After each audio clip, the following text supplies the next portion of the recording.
Hi there, this is the AwareTech Smart Wall Charger.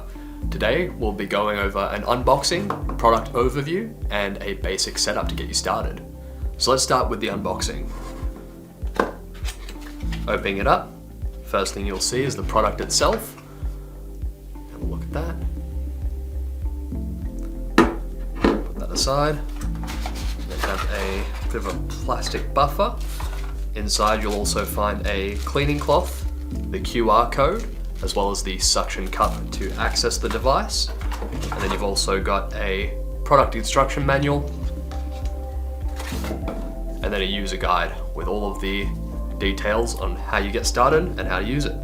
So we'll go ahead now and get these laid out so we can show you the product. Alright, now taking a look at the product, all you'll need is the suction cup to get started. You can grab the screen by pressing and pulling, which will come off there, and then you can access the inside of the device. Taking a quick look, there's the R for reset key, a slot for a micro SD card if you want to record and save footage, the camera on the inside, which can be tilted up and down depending on the angle you're after, and then the IR sensor for motion detection. Once you're ready to go and have put the SD card in, taking note that on the plastic suction cup bit there is a cover for the IR sensor that should cover that, just to make sure there's no weird lights or sounds being produced. Once you've got that, you're good to go and get ready with the basic setup. When you're ready to set up the device, connect the AC adapter to any power point and then go ahead after 40 to 60 seconds so it can connect. Go to your settings. Under your Wi-Fi, you'll find a B-Link connection. You can click and join that. The default password for this one is 0123456789. Join.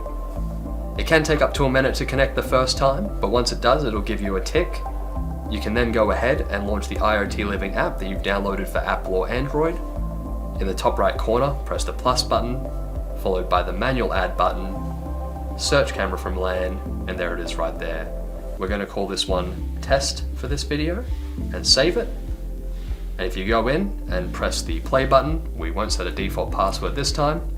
There's my hand right there live.